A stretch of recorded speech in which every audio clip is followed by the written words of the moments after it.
She mocked my handmade anniversary gift. What I did next shocked her. I spent weeks planning it, pouring every ounce of love, thought, and care into a gift I hoped would make her eyes light up with the same warmth I felt every day I looked at her. 15 years of marriage had its ups and downs, but I believed that small gestures, made with sincerity, could bridge any gap. So I stayed up late night after night carving, painting, and assembling a wooden box with intricate details, filled with little reminders of our life together. Photos, tiny notes, trinkets from trips, and the one thing I thought would touch her heart most: a handwritten letter expressing everything I'd never said aloud. The day of our anniversary arrived, and I presented it to her with a mixture of excitement and nervous anticipation. "Happy anniversary," I said, trying to hide my shaking hands. "I made something special for you." She took the box from me, lifted the lid, and peeked inside. Her expression shifted almost instantly, but not in the way I had hoped.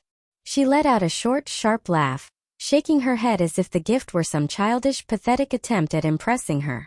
"You made this?" she asked, the mockery dripping from her tone. "Wow, really? Did you actually think I'd like this?" I froze. For a moment, I felt every ounce of effort and love I had poured into that gift crumble under her words. But instead of reacting with anger or tears, I did something unexpected. I smiled calmly, tucked the box back into my hands, and said, "I see. You don't like it. That's fine." I didn't plead, I didn't argue. I simply let it sit between us, heavy with unspoken tension. Later that evening, while she chatted with friends on the phone and ignored the gift completely, I went back to my workshop. Not out of spite, but with a quiet determination. I started creating again, but this time I didn't make anything for her. I made something for me. Something that showcased the skills I had honed over years, fueled by frustration and a need to prove my own worth. By the time midnight came, a masterpiece sat before me. Something I could never have shared with her, not because she wouldn't appreciate it, but because it was my own reflection of resilience, skill, and self-respect.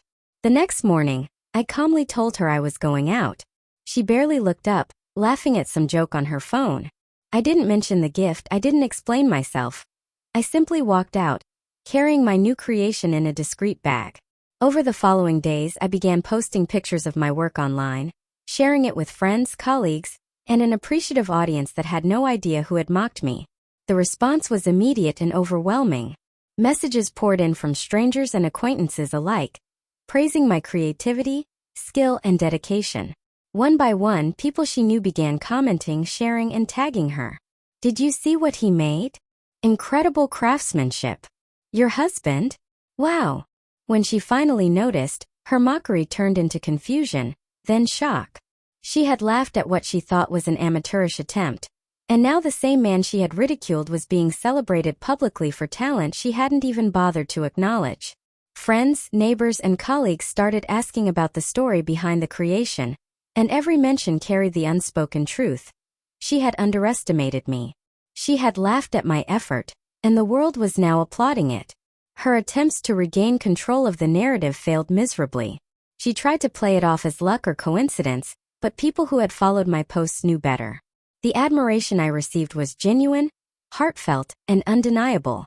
She couldn't reverse the attention I had earned, nor the self-respect I had reclaimed. Her mockery had backfired spectacularly. Then came the final blow, not from me but from the universe, as it often does when you least expect it.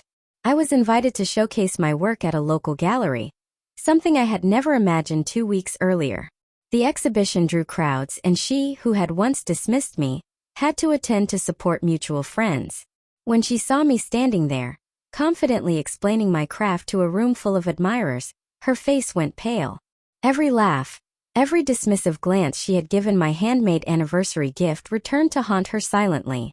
She had mocked me, but the man she ridiculed had risen above, proving not just skill, but character, patience, and determination. I never gloated. I didn't need to.